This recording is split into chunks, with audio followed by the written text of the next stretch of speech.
Welcome, everybody, to another episode of Alex Lopez Talks on the Alex Lopez Rocks YouTube channel. Joining me today is Rob Demar, amazing musician and songwriter, and the guy who saved our virtual nightmare on Main Street live stream show last Halloween. Rob, how you doing, man? Doing great, Alex. How you been? I'm doing great, brother. Doing great. Looks like you're enjoying some beautiful weather out there. Oh yeah, finally. It was a bit scorchy outside today. Yeah, it was. Yeah, it was. So, for our audience, Rob is a songwriter. He also is a producer and a sound engineer. So we're gonna kind of talk a little bit and kind of see where how all this came to be. Rob, what got you into music, and what made you kind of decide to do some sound engineering and production work? Well, way back, I started when I was 16. That's when I started playing guitar. I was a bit lost, and my parents had a conversation. My mom suggested that my dad show me a couple chords on guitar. So he sat me down one night, showed me, I think, 3 or 4 chords, and said, learn these. When you learn them, get back to me. I'll show you some more. I came back to him the next day. I got him down, Dad. What now? He said, you did not learn those chords in one night. And I sat down, just doom, doom, doom, doom. He's like, oh, man. Oh, wow. He had this big book of like 4,400 guitar chords. So he said, here, play with that for a while. And that got me into it. It gave me something to do. And it just snowballed, man. It was within a year, I was the guitarist for the jazz band in high school. And that was junior year. And then I ended up going to sound recording school for a college major. Oh, that's excellent. So what kind of put you towards sound recording? I was talking with my dad again, and it just seemed like more of a reasonable college degree to get. Like, you have more of a chance of getting a job as an engineer than as a musician, or it seemed that way, right? Yeah. I think at the time Lowell had 90% job placement straight out of college, so it was definitely a booming industry at that point. Yeah. But unfortunately, things got really good with the consumer grade recording equipment, as you're probably well familiar. And a lot of major studios shut down, so that kind of put a little turn on me.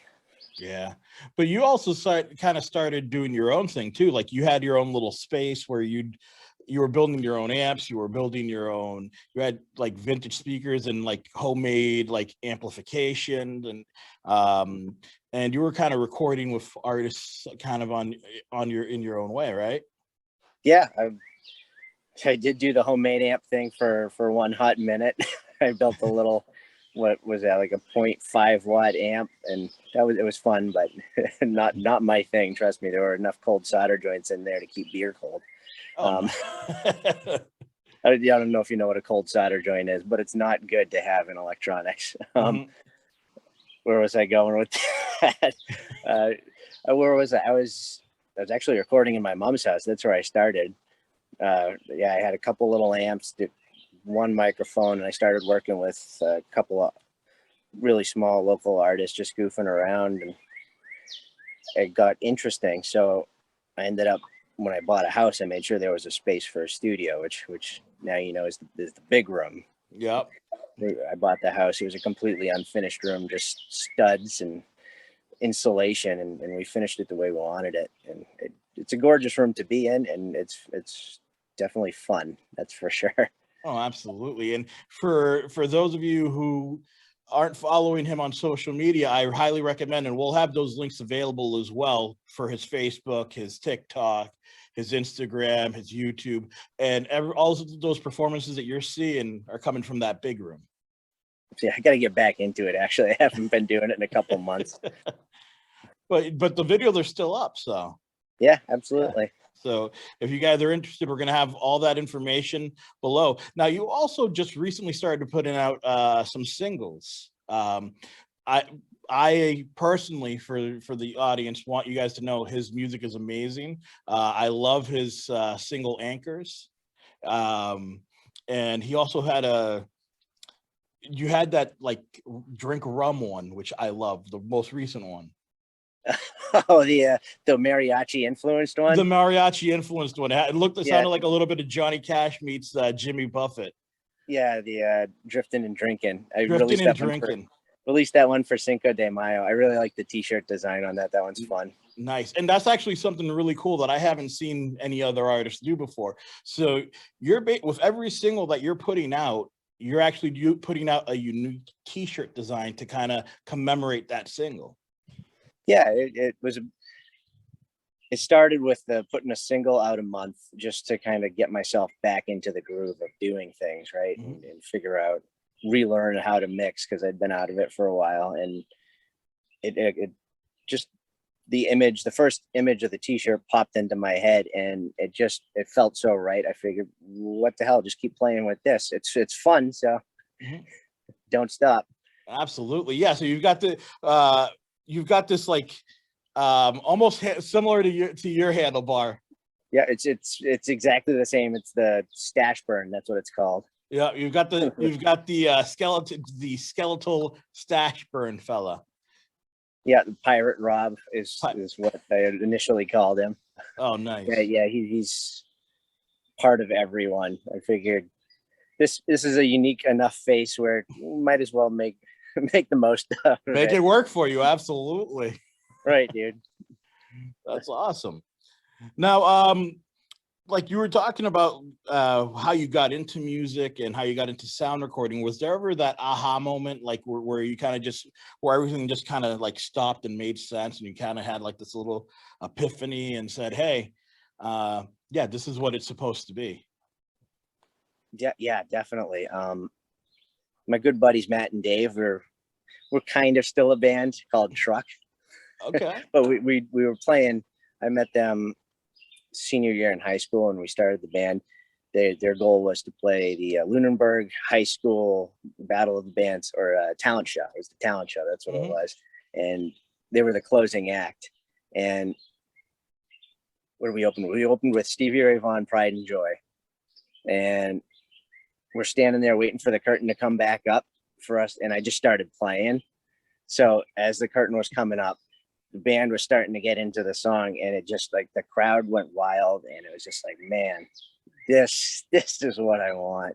You know, the music just made me so happy at that point, and filled me up so much. I just didn't want to let it go. And that's really when it all came together.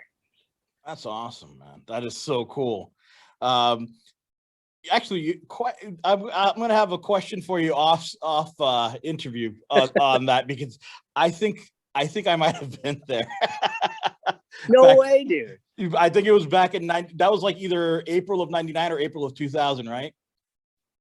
It was in senior year in high school for me. So that was what, 2000 or 2001.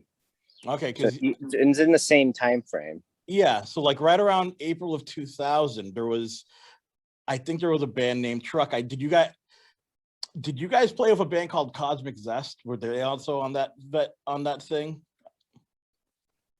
I don't remember that. That might have been before I joined up. They were trying to get the band together for a while, and they couldn't find a lead guitarist. So okay, yeah, because the way you're describing it, and there are the couple of bands, and I'm like, wait, I think I was there. You could have been, dude. It was really because I was in Lunenburg High for that. It was like a talent show, and there was like a bunch of bands playing that night. Oh yeah, yeah, dude. I was a mess before the curtain opened up. I was like pacing back and forth. I thought I was gonna throw up at one point. Matt was getting worried about me. He's like, "We got to give him something to do. Here, restring my Les Paul." Everyone was kind of worried because I'm just sitting there rocking back and forth. But unfortunately, when the curtain came up, everything kind of smoothed itself out. Oh, that's awesome. Now, what are some of your influences, man? Like you have such a unique sound that, like, if anyone hears it, they're like, that's your sound. I appreciate that. I really do. What would be a good way to describe myself? Like a singer-songwriter with a bad blues rock habit. Maybe that's a good way to describe myself. I like that. A singer-songwriter with a bad blues rock habit. That's good. I think classic rock would be the best way to describe me, because it kind of it's everything from Crosby, Stills, Nash and Young, the acoustic vocal production like that, to Led Zeppelin playing Kashmir, and everything in between. And yeah, absolutely, like you man. said, the Jimmy Buffett influence is starting to come into my life a lot now with the country music and Jimmy Buffett. So it's kind of like just a mishmash of whatever I want, I guess. Yeah, and the thing is, like I said, it is so unique and it is so your own sound that's why I kind of have to ask where is this coming from? Because usually with certain bands, you peel away a couple of layers, you're like, oh yeah, well, there's this band, there's that band. It's usually like when you hear like certain songs, like all right, yeah, you can see the Pink Floyd or you can see the Alice in Chains or the Metallica or those things, but yours is just the way you've interwoven those influences is so unique. Well, I think that might be. Excuse me, I got to put my hat on. My hair's blowing in my face. That might be a benefit of being just a lone artist and not having other bandmates. Because I think a lot of the times when you have bandmates, the strongest influence in that person is going to shine through the most. So you end up having, the guy who plays Stevie Ray all the time, and then the guy who likes Deep Purple, and then the guy who likes Primus or whatever. And then you kind of get that becomes the band sound. Whereas a single artist like me, who doesn't really have a huge following and they're not expecting a certain sound, I can just do really whatever the hell I want to do. Yeah. And it works. It really does, and it's awesome. Again, just a reminder for our audience: we're gonna have links to everything Rob has, including links to his music and his singles, which you put out through DistroKid, right? Yeah, I put out through DistroKid, so it's on basically all major platforms. Yeah, so it'll be on Spotify, Apple Music, iTunes, Amazon. It's everywhere. Yeah, that's awesome. Now, was there any particular song that kind of got you going? That says, like, when you hear it, you're like, yeah, that's my song. That's a big question. I'm gonna narrow it down. I'm gonna narrow it down for guitar. Yeah, there we go. The one that really got me interested in guitar and learning soloing and stuff was Stevie Ray Vaughan's Lenny. I was I think a sophomore in high school. It was before I even started playing, I think. We had a CD player, so everyone brought in CDs and played their own stuff. And that song popped on and I just stopped working and listened to the whole thing. It's like, wow, that guitar, just the sound of it, it feels like me. I didn't know what it was. I didn't know how he did it, but it stuck with me. And after learning how to play and developing some basic rudimentary skills, I attacked that song and Little Wing, I think. Stevie Ray's Little Wing, which is like the same kind of Fender Stratocaster essential sound.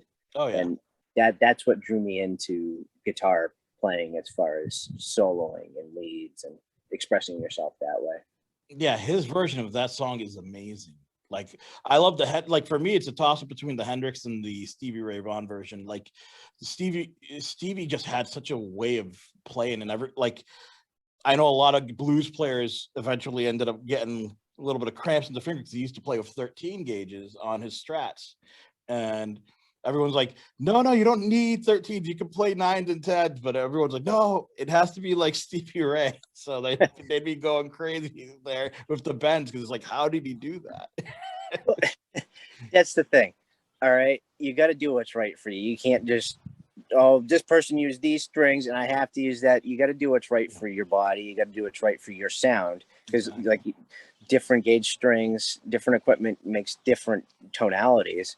So you got to do what's right for you. And the fact is, Stevie Ray tuned his guitars half a step down, which loosens the tension on the strings, so they're a little bit easier to play. And what a lot of people don't know is he would often replace his high E string with a lighter gauge and his G string with a lighter gauge. So the strings you bend most are a little bit easier to bend. So he's not bending on really, really, really heavy strings. He's bending on kind of heavy strings. See, I never knew that. Yeah. And that's actually a clever move. Yeah. And then towards the end of his career, his guitar tech talked him into moving down, gauge or two to save his hands. Yeah. It wears on you. It does. It really does. Like, for usually when you're detuning, and that's something that a lot of people don't realize, you use usually a thicker gauge like 12 or 13s or even like 14 or 15s of baritones, but you're detuning, so you're cutting the slack in that tension. That's, you know, so it makes it a lot more malleable, easier to move, you know. Yeah, absolutely. And I honestly think certain guitars resonate better. Like a Stratocaster, I can feel it resonate. I can feel it play differently, and it to me it sounds better tuned down half a step.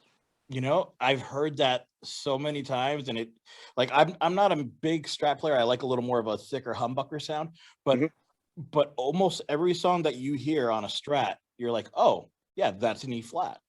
Yeah, because it works. It works. You know? Clapton, I think, did it. Hendrix definitely did it. Yes, you know, a lot. Mayer does it. You know, so like even though he's not with PRS, Mayer was a giant Fender guy too. So it was like all these guys who were playing the Strats were doing it at E flat.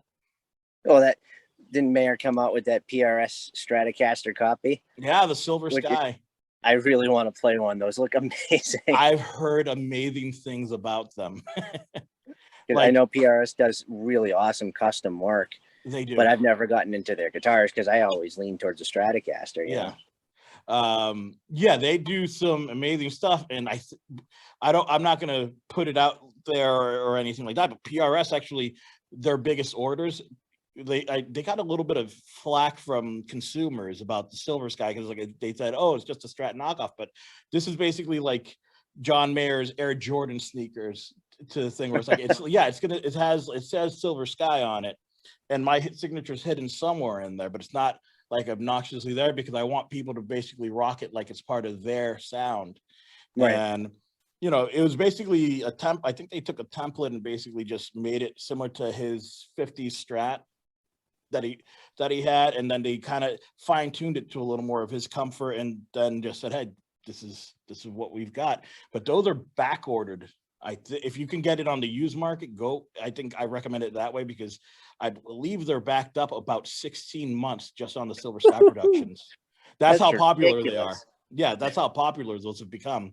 That's amazing. Well, yeah. I don't want to buy one. I'm moving in the opposite direction with gear. I'm going towards a minimalist approach to music equipment. Oh man. Yeah. So look, Aaron and I, my wife, we just got married. We went on our honeymoon, and we were in this little beach house, and there was almost nothing. And it just felt so nice to not have clutter and not have stuff everywhere. Yeah. Then I come home and open the door to the big room. It's like, oh man, there is a lot of stuff here, and I don't use most of it. And I think having too much stuff gets in the way of my creative juices, you know, having too many options, because then you spend half the day looking for, oh, I could adjust this. I could try this amp. I could try this guitar. It's like, I just want to plug in and play sometimes. Yeah. I hear you. It's like having options is great, but sometimes if you're focused so much on the tinkering, you're losing the energy that you could be putting into the creating. Exactly. I found, I don't know if you want to discuss gear right now, but I love gear. Let's go for it. Okay.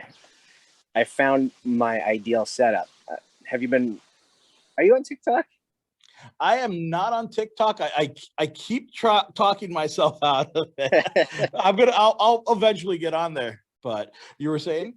Yeah. So I'm on TikTok, and a couple months ago I was doing a TikTok video every day, which was, by the way, where most of my views or listens came through on DistroKid, because they dropped off once I stopped doing the TikTok. All my listens dropped off. Oh wow. It's a great platform to be on for this. But I was doing a video every day, and I would use the same setup because I can get so many different sounds out of it, and it feels so right. It's just a really good amp. You know, I have a matchless Spitfire reverb. Those are nice. Yeah, it's such a nice amp. It's a simple, it's got one volume, one tone, a reverb knob, and a master knob. Mm-hmm. It's kind of like an AC30 circuit. But with a little more heft to it. Yeah, it's got a bigger bottom end, so it's pushed towards the Fender kind of sound a little bit. Mm-hmm. So I was running that, and a fuzz face and Oh, a wow. Strat, and that's it. Nice. Because that's some good gear. Dude, the fuzz face is quickly becoming my favorite pedal. I used to have a ton of pedals, a ton of distortion pedals, and they're all going away. And so you can, when you start playing with the knobs on your guitar instead of playing with the knobs on the pedal, you can get so many sounds out of a fuzz face. It's just always on. All the clean sounds that I was getting on those videos was with the fuzz face on. Really? Fuzz face is supposed to be, this heavy, like, yeah, like this old school, like 70s era, like not metal, but like that era rock sound. Really thick and really almost thick, raspy chunky, yeah. sound, like David Gilmour when you on his big solos. That's a big muff. It's a fuzz face of sorts, but yeah, what you do is you roll the volume off on the guitar and it cleans up and it just adds this like life to the sound. So I'm never turning the fuzz face off now when I play. And that's something a lot of musicians and guitarists in this modern era don't do. Like Gary Rosington from Leonard Skinner, he literally says, I just leave the gain up, and I play that way. So, and I roll back the volume and tone on the neck pickup, and that's my clean sound. And then I just flip the switch and there's my distortion.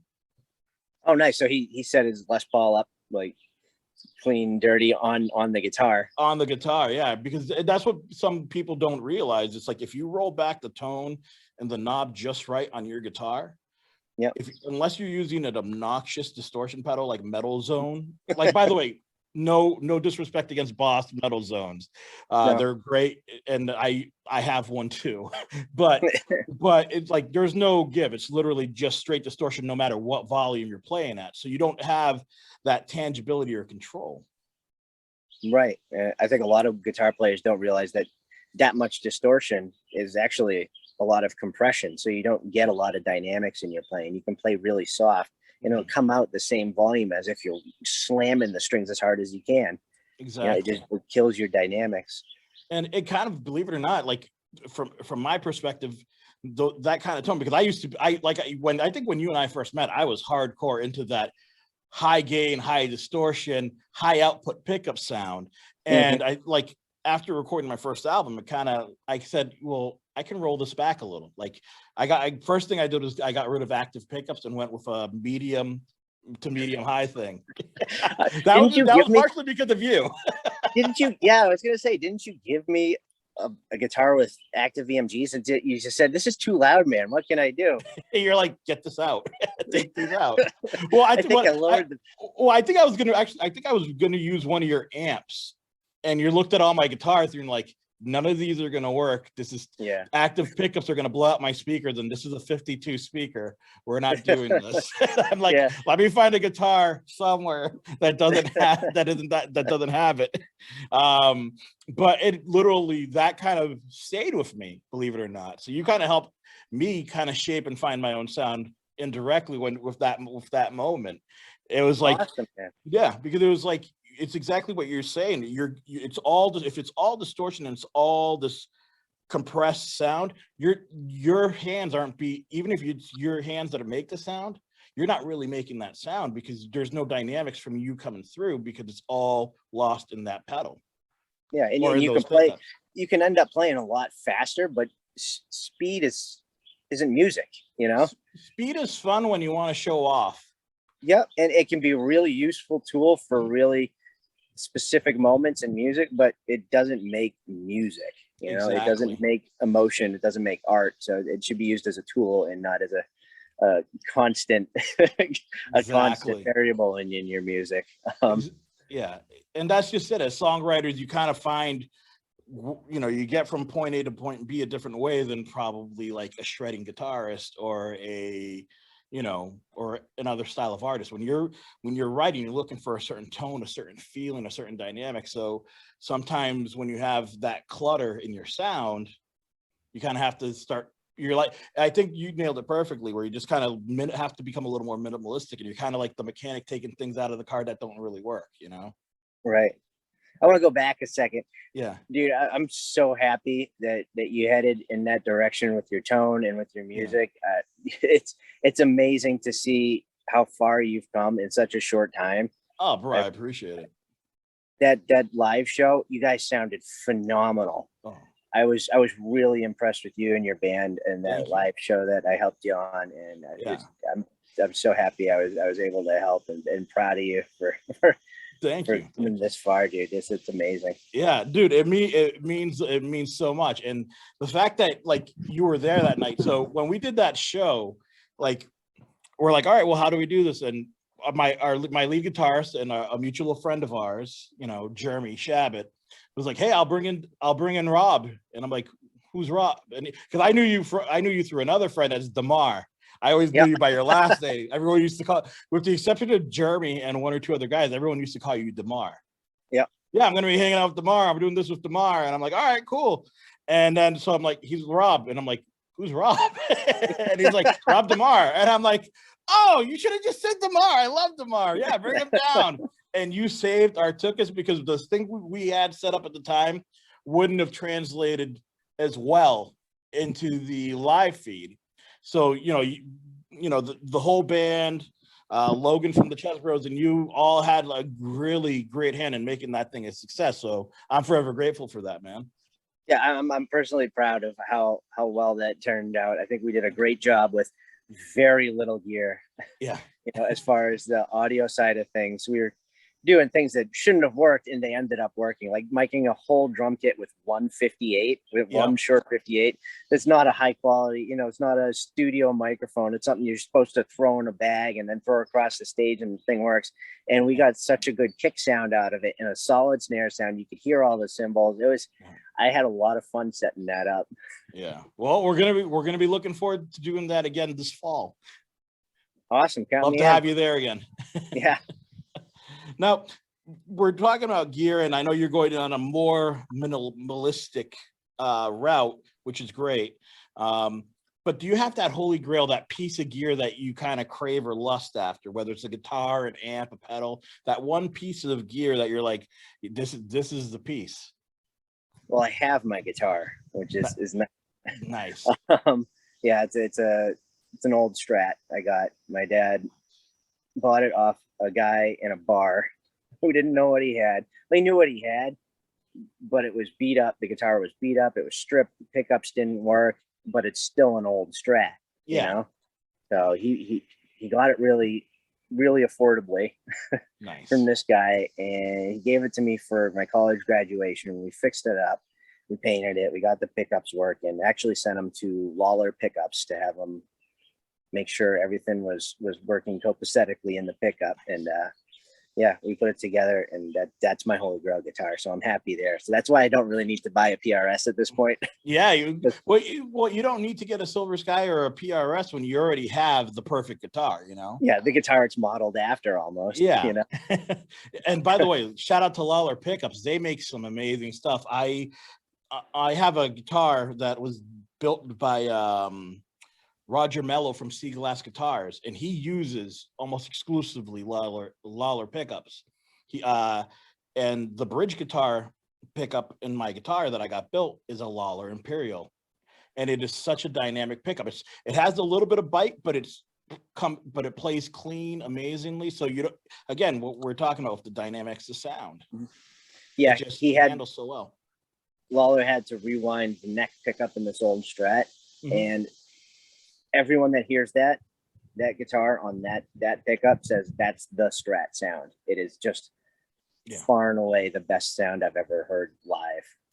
Nice. Yeah, I have to agree. Like, you know, like I've got a bunch of different pickups that I use. I have a few from Dark Moon. I love TV Jones and Filtertron, and I love, like, so for me, I narrow it down to those four when it comes to pickups: TV Jones, Dark Moon, and Bare Knuckle, and Lawler. Though they're like, but like they have, like, for me, I love finding differences in some of the pickups because, you know, I'm always chasing a certain sound and a certain feeling and a certain tone. And I'm pretty sure you used to too, until you found your sound. Oh yeah. I still dream about playing with pickups and changing things in and out. And every once in a while I do. Like, I think with my backup Strat, I had bare knuckle pickups in for a while. They're just phenomenal pickups. Yeah. But I like playing with stuff, so nothing ever stays around for too long. That's what happens to me. I'm like, you're literally playing and you're like, this sounds awesome. How can I make it better? Right. I did an entire live stream. Yeah, I did an entire live stream with bare knuckle aftermaths in there. Like, it had such a bassiness to it. It had such a high and mid, like it literally covered the full spectrum, and it was just like it had such a growl to it. Like I said, this beast, but it like, but I was able to play Nutshell like clean on it, and I was also able to do like a heavy distorted song. So shout out to bare knuckle as well, because those pickups are amazing. So yeah, Lawler, bare knuckle, Dark Moon will actually do a custom build wound to your specs as well. So that's why I gave, kind of gave them a shout out, because I was looking for a certain sound somewhere in between a Motor City like Halfway U pickup and like a PRS Dragon 1.